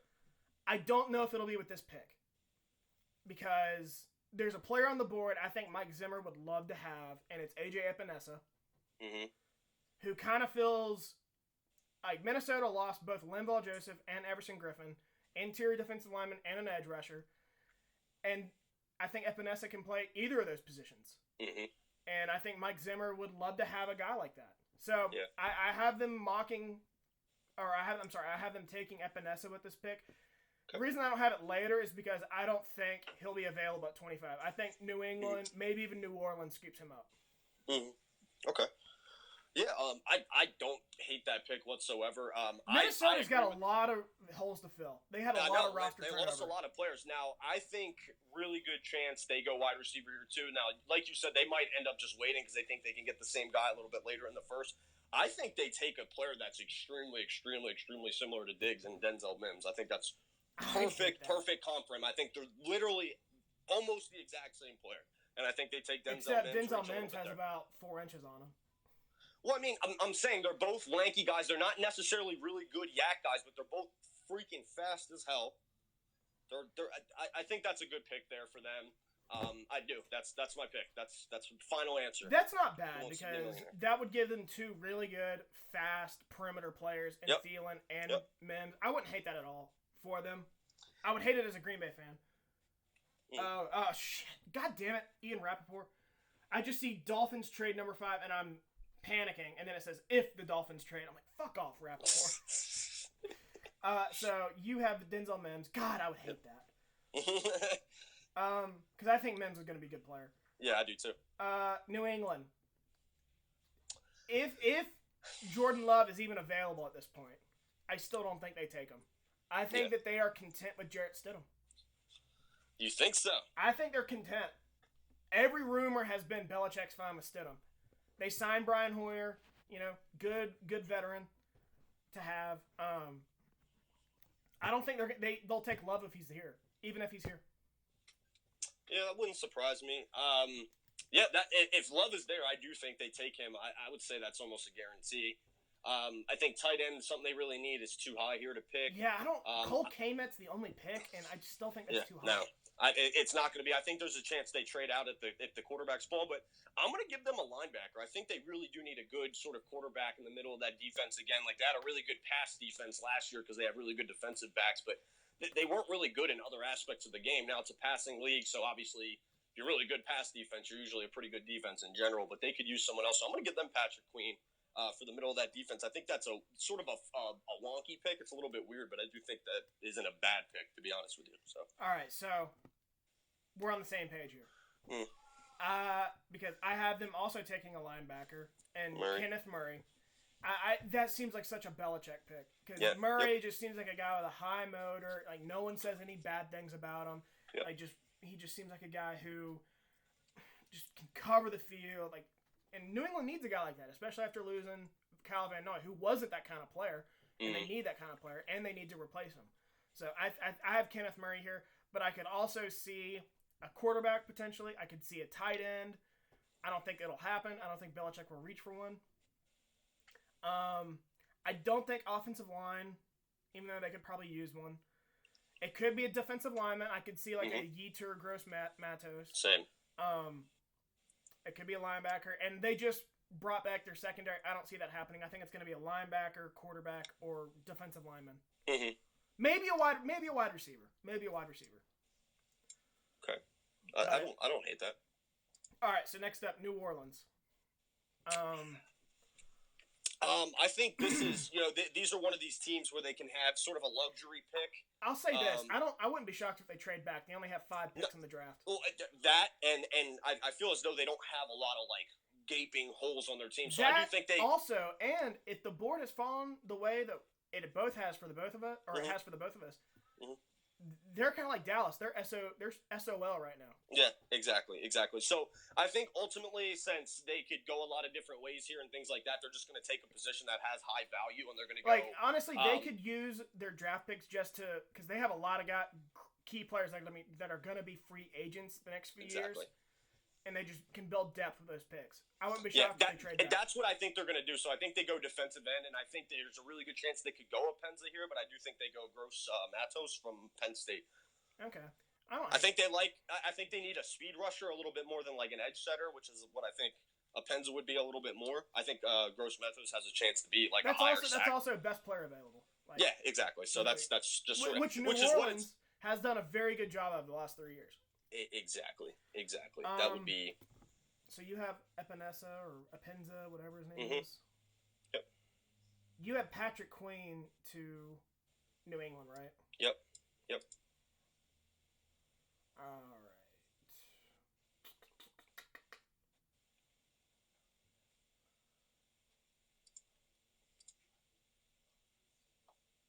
Okay. New Orleans. The end of the rounds are so hard, man. Because a lot of these teams have the same needs. Yeah, exactly. So New Orleans, like we have mentioned, could just trade back. They could take best player available while also securing a lot of depth for the future. If the board falls the way it has fallen for me, like I said, New Orleans is kind of screwed. And I could see them trade back. They don't really need another wide receiver, although I don't think that's out of the question. They don't really need. I think I shouldn't say that. A corner is could be taken here because they need someone opposite of Marshawn Lattimore. Yep. I'm not sure I see who it could be though. Yeah, same. It very well could be a linebacker, but both Queen and Murray are gone from my board. Yep. That's their biggest need, I think, right now. Yeah. Yep. But they're both gone for me, so they really got to think about this pick. I went ahead and mocked Xavier McKinney to New Orleans. That's a good pick. Von Bill just left town. Marcus Williams is going to be a free agent next year. Malcolm Jenkins, I don't want to say is over the hill, but he's getting up there in age. They drafted Chauncey Gardner, whatever his name is, Williams last year. Chauncey Gardner Johnson. But they could use another safety to kind of prepare for the future, build some depth in case they lose a Williams or Jenkins hangs it up eventually. Who knows? But yeah, I think McKinney, I'm not crazy about it, but I went with McKinney. It's not a bad pick. I think it's BPA, like you said, so not Which, a bad again, pick like New Orleans has done a good job of the last 3 years. Yep, exactly. All right, so 25. You had the Minnesota Vikings taking a wide receiver at 22. What do you think they'll do at 25? Because they could go almost in any direction. I really think there's a high chance this is offensive lineman. I think there's a good chance they can maybe take Ruiz here. If he was there, he's not there on my mock. So I'm going to have them taking one of the corners that are going to be there. I mean, take your pick between like Gladney, Terrell. I guess I'll go A.J. Terrell here. I do think that they're going to try to get a corner at this position because they don't necessarily want to reach for the fifth tackle. So I think they take the third best cornerback. I'm going to go A.J. Terrell there. That's honestly just a guess. It's not like I've watched any corner tape. I think a lot of people after Okudah and Henderson are pretty close. Exactly. Point. So that's it. I'm going to go cornerback. My pick is A.J. Terrell, but I think they're going to pick that is their most pressing need, I think, right now because they've lost Mackenzie Alexander. They've lost Xavier Rhodes. I think another corner. I don't remember. Did they lose Trey Waynes? I think they did. Yeah, they did. So yeah, their top 3 corners are gone. And Mike Hughes, I don't know if he's any good. He's mostly, I think, just a special teams player who they took in the first round a few years back. But that's their biggest need right now. Yep. But I don't think there's really a corner to take. They could. I think at this point you're going to be reaching for a corner. Yeah. Wouldn't surprise me. I don't think Zimmer's going to do that. And they have a good front office. They haven't really reached the last few years. I forget who my pick was, honestly. Let me look. Oh, wait, I know. Hang on. I have a photo here of my mock.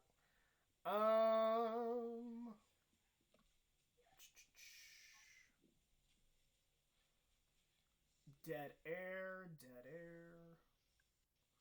All right, here we go. I have them taking... Oh, that's right, duh. So, like I said, they got to address wide receiver with Stephon Diggs gone. You had them addressing it at 22. I have them addressing it here. I don't think they're going to find a perfect replacement for Stephon Diggs while also getting value at this point. But the best value I think they're going to get is Brandon Ayuk. He's not fast like Diggs. He doesn't play like Diggs. But the one thing he does similar to Diggs is a yards after catch kind of guy. He knows how to create separation. And he's not very fast, but he's a good route runner, and he knows how to create separation. And I think that would be the pick here, probably at 25. No, I agree. And man, I'm telling you, once you get past like 25, it's just so hard because there's like I had a friend ask me who's Green Bay gonna pick. I'm like, shit if I know. Yeah, dude, they're the 30th pick. Who the hell knows? Like nobody knows. Literally nobody knows. So for the Dolphins here, literally just another situation where they could take almost anybody. So I'm just gonna have them take, in my opinion, BPA, which is AJ Epenzo. Just give them a nice edge setter down there. Why not? I mean, you can get pretty good value for him in the mid-20s there, I think. Oh, yeah. Very big guy. So that's who I'll pick there. But at this point, dude, it's like you can't even really draft for need. You kind of just got to throw in the best players here unless you're stacked at that position. So that's what I'm going to do there. Yeah, like Miami, a few weeks ago, like a few months ago, Miami, I would have said Miami can't leave the first round without taking an edge rusher. They kind of addressed that need. They signed Shaq Lawson. They've signed someone else. I can't remember. But neither of those guys, they're just kind of building depth with adequate edge rushers. Exactly. They need a world beater. I'm not sure they'll find one with this pick, but they could really use one. And I think have them taking an edge rusher here. Yeah, I do. So I have them taking Yetur Gross-Matos out of Penn State. I don't know if he'll start right away, but he'll give you a valuable contribution, I think, at this point. Agreed. So, Seattle. James, I want to take this one because I got a lot of thoughts on Seattle. Okay. Seattle will never do what you think they're going to do. Yeah, agreed. They have built John Schneider, who I respect, but has built a reputation, especially the last 2 years, of going against the grain and taking a pick that no one sees coming and thinking he's the smartest guy in the room, and neither pick, especially recently, that philosophy has not worked out at all. Yeah. They drafted Rashad Penny in the first round 2 years ago when he could have been available in the second round. And he's not maybe even the third running round. Back. I can understand. He's not even their bell cow. He's not even like their top 3 rusher right now. No. Yeah. Last year, L.J. Collier was the pick. Yep. He got hurt, so it's unfair to say that he's any good or not. We don't know. But again, that was another pick no one saw coming. I had no one in both those mock drafts. No one was mocking either Rashad Penny or Collier to the first round. Exactly. So he's gonna do something funky and trade out something because that's what he does. So I went a little bold here. There's been some buzz around this player, and the needs that Seattle needs, or the positions that Seattle has needs for, are kind of all off the board. Safety's off the board. Edge rushers off the board. They can still bring back Jadeveon Clowney though and make up for that. Their biggest need right now is offensive line, which they have neglected. They're the new kind of Green Bay Packers. They're neglecting their most important needs. But I'm gonna mock an offensive lineman here, and this is a player that is really outside the box, has gained a lot of first-round buzz the last week or so. He's very athletic, and it just seems like a perfect John Schneider pick because no one is gonna see it coming. But Ezra Cleveland out of Boise State, offensive tackle. Like that just seemed like a John Schneider pick. Yep, I like that reasoning there, because I have seen him getting a lot of buzz, but it would be kind of an off the grid ass. That's a perfect word for it. Off the grid. No one is really. He's getting buzz. No one's really believing it. I'm buying it because he's an athletic offensive tackle. I think he's going to be taken early. Agreed, man. And I have no idea what to do here. Yeah, this is a tough one. I really do think, though, there's a good chance. I think there's a good chance they go defense here. But you know what I'm going to do? I'm going to go Brandon Ayuk and give Russell Wilson a weapon. I think that's an underrated need for them. I think a lot of people assume, because Russell Wilson puts up numbers that he doesn't need more help. But, I mean, if you actually gave him a legitimate receiver, I think he could play much, much better. Hey, hang on. I think we got an issue here. Okay. Did you mock Apenza to Miami? Yes. You have him going to New Orleans at 24.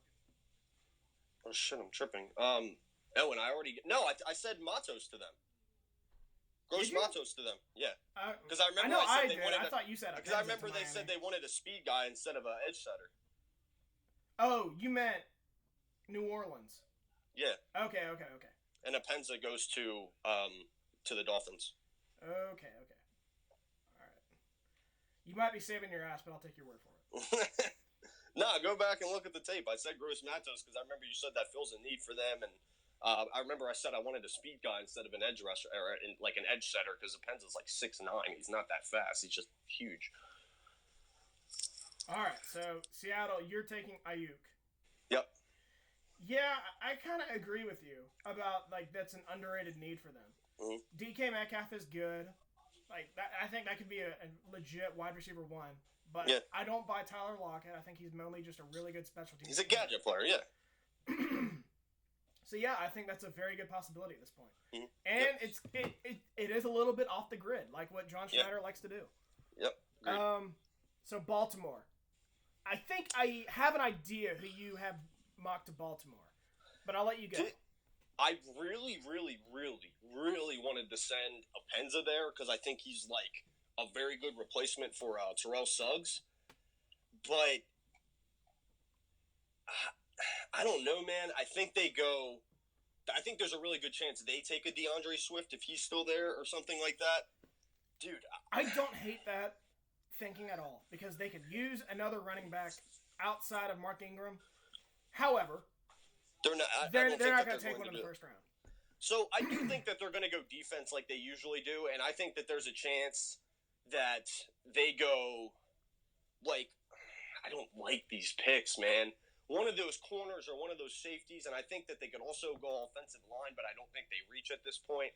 I'm just going to give them BPA and just give them Kenneth Murray. Oh, that was who I thought you were going to do. Yeah, but I don't love that pick, though, because I really do think they're going to try to go offense if they can. I disagree. I just don't think the board fell that way for them. Yeah, the board isn't really falling their way, but linebacker fills a need for them. They have not been able to replace Ray Lewis. Mm-hmm. C.J. Mosley's a good player, but he's not elite, Ray Lewis type of player, and he's not the kind of player you need in today's game, which is someone that can cover space at linebacker. Mm-hmm. Kenneth Williams can do that. Mm-hmm. I do not see Queen or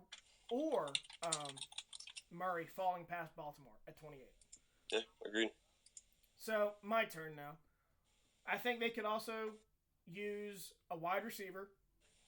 I'm not sure they will, but they could use one opposite Hollywood Brown. They would love, I think, an edge rusher. I don't see one falling Me neither. And they're not going to reach for one. Kenneth, one of the linebackers could be available here, and I think they'll take it. They're not going to address secondary. They're in good shape there. They're in great shape there, actually. So the pick that I have, and it's one that you already have mocked, is Cesar Ruiz to Baltimore. Marshall Yonda just retired. Ruiz can play any of the interior offensive line positions. Yep. Good pick. Yeah, so I think that it fills a need for him, and he's probably BPA at this point. Yeah, you're probably right. I actually really like that pick. All right, so 29, Tennessee Titans. This is another team I think who is. I'll go ahead and say I got a little freaky with it. It's a little like they're a team that I think is going to be a little big for their britches coming in this year, but I'll just go. I think tackle's not a huge need, but a need. I think I'll go the Josh Jones. I forget. I used to think that with Jack Conklin, but they seem set on the third guy that they had last year. Whoever the swing tackle was, I think they're set with him to take over on the right side. All right, so let me switch that then. So I forget his name. I should probably look it up, but I forget. I think this is another position where they're just going to have to go BPA. I think there's a chance that they go one of those corners here. I'm going to go Gladney. That's a good pick because I think Gladney is kind of like a Jair Alexander. I think if they really wanted him to, he'd be a great slot corner. Yep. And that can also, hold his own on the perimeter. Mm-hmm. So I think that's a smart pick. Yeah.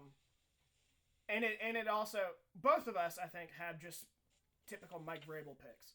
Yeah, agreed. Mine, though, they need an edge rusher. There's not one on the board. I think they're fine on offensive line.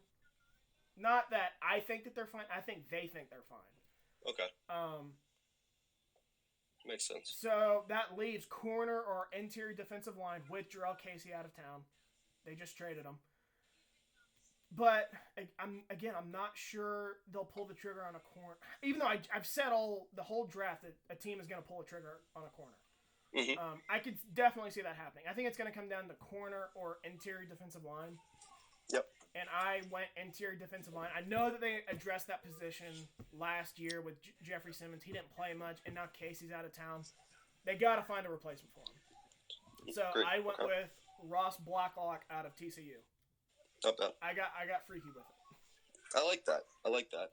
So we're on to Green Bay, right? Yep. So if you don't mind, I will take this one. Go ahead. So Green Bay, I have said, I believe on this podcast before, of their positions of need, offensive tackle, linebacker, wide receiver, they have never put much value on linebacker or wide receiver in the first round. They put value on offensive tackle in the first round, which I don't think is impossible or is out of the question here at all with this pick, especially with Brian Bulaga leaving town. And I didn't realize this, but David Bakhtiari is about to be 30, and his contract is up in a few years. Mm-hmm. So, again, that even more reasoning to take an offensive tackle. Mm-hmm. However, I am starting to believe the hype that Brian Gutekunst, GM of the Packers, is going to take a wide receiver with this pick. We got the same pick. I don't know. We don't. I know we don't. Because you already have the guy I have mocked here. You've already. Mims. He's off the board for you. Denzel Mims. Yep, size and speed, perfect complement to Devontae Adams. Yep, and I love that pick. And to be honest, if Mims was still available, I do think that he goes there. I have you guys taking Jalen Reagor. I think if that's the pick, I will not be upset at all. I think he's so perfect opposite of Devontae Adams, and I really do think they want to go tight end here, but they're not going to like reach for Kmet. Like I think he's like, I think a lot of people have him as like their 50th prospect, like somewhere around there. So you're not going to reach for him first round. I think Jalen Reagor or Denzel Mims or Ayuk or any of those like 4th, 5th, 6th guys who fall down there would be a really good pick. I say this comes down to Mims, Ayuk, or Reagor. And even, I think Rager's a bit of a reach, but he's so good. Like, he's so good. Yep. San Francisco, again, I could see them trading back. I could see them trading out of the first round with both picks. Agreed. I 100% agree. But we don't do mock drafts. So you had them taking a defensive lineman, I think, at 13. Mm-hmm. So likely you have them taking a wide receiver here. I do, and because they can't. If they don't trade back, they can't afford to leave the first round without a wide receiver. No, and it's true, and I don't like this pick, but I do agree. I think they're going to try to get a guy, and I don't like this pick, but I'm going to go T. Higgins. I think maybe he'll squeeze back in the first round, and because I think he's going to be better than people are giving him credit for. I think people are becoming so obsessed with speed, including like Eagles fans in particular, because we just had slow players that like they think that that's all you need to be good. I mean, a guy who runs a 4.5 and is a really savvy player is plenty fast enough to get open and be a 1,500-yard receiver. Steve Smith made a really good point. He said a guy that's ran under a 4.4 has never made the Hall of Fame at wide receiver. Really? Never. Nobody who's ran a 4. That's going to change Tyreek Hill. No, agreed, and I agree, and that's also because the game has changed. But what I'm saying is, like, yeah, dude, if a guy runs a 4.6 or a 4.7, he's probably too slow to play in the NFL. But I mean, the guy knows how to play football, and he runs a 4.5. Like, he's fine. He's going to be good for what he is. I think his ceiling is like what's his name? Alshon Jeffrey. I think he can be an Alshon Jeffrey. I think he can put up the same type of numbers, 800 yards, 6, 7, 8 TDs, something like that. I think that's perfect for him. I'll take him. We're on the same page with T. Higgins. I think he will be a good player. Mm-hmm. I think he's going to fall out of the first round, though, because of his speed. People are going to value speed above everything. I do too. So I don't think he's going to be – I don't think any of these teams are going to pick him. If Green Bay picks him, I'll shoot somebody because we need speed. But I will say this. In defense of T. Higgins, I said speed's the name of the game, but look at a guy like Devontae Adams. Not that fast, but he's an incredible route runner and creating separation. That's how Michael Thomas the same way. Not that fast, but a great route runner that can create separation. Like if you can do that, that's why I have Ayuk going in the first round, which I didn't have last time. Yeah. If you can do that, you're gonna be valuable, even though you might not be fast. But T. Higgins, I think that there is concern over his speed. Unlike Ayuk, who's faster than Higgins, but I think Higgins is gonna fall out of the first round. So anyway, where we are not on the same page, James, is interior defensive linemen for San Francisco in the first round. I think they're fine the way they are. Although DeForest Buckner's a great player. If they trade back, they can pick one in the second or third round. But I think that they have enough on the defensive line that they're going to be fine. Absolutely. But honestly, I wouldn't be shocked if they do. Absolutely. If Blacklock's available, I wouldn't be shocked if he's the pick. No, and that's what I was thinking there too. But again, I think they're fine. So, San Francisco could use a corner or any kind of DB. There's not really. They could pull the trigger on an Antoine Winfield Mm-hmm. However, I think they're going to go in a different approach and address the offensive side of the ball and take an offensive tackle. Okay. Again, I've said I think there's going to be a run out of offensive tackles. This is my 7th tackle in the first round. Yeah. And Isaiah Wilson out of Georgia, another player that's getting first round buzz. Yeah. It's a little bold. I don't like it, but it's a little bold. No, I don't necessarily hate that pick. I actually got really bold from my last pick here for the Chiefs. So. I didn't, but I'm curious to see what you did. But anyway, further of my San Francisco explaining, Joe Staley is about to be free agent. They have Mike McGlinchey. He's kind of been on and off. Yeah. So they could slide him over to left tackle if they wanted. I think Wilson's more of a right tackle anyway. But they'll have options there and a swing tackle and a potential left tackle of the future there. Mm-hmm. So that's what I think right now. Okay, I like that pick, honestly. All right, so Kansas City. What does Artis think they're going to do here? Dude, he doesn't know because you can't guess here. I mean, it's really when you get past like pick 20, like 21, 22, you really are just playing off how the board falls because you really have no idea who's going to be there. I know from Andy Reid years that he absolutely loves and needs a very versatile running back on his team. I don't think, kudos Damian Williams for doing really well there. I don't think they need a lot of stuff in the sense that, like, obviously they could use a lot of positions on defense, but I don't think anybody here is, like, must take on my board right now. I think I'm on, like, the 4th or 5th cornerback. They could go safety, but they have Tyrann Mathieu right now. I don't think that's a huge pressing need. The linebackers are gone. I wouldn't be surprised if they went, like, Blacklock or something. But I think I'm going to go... Go ahead.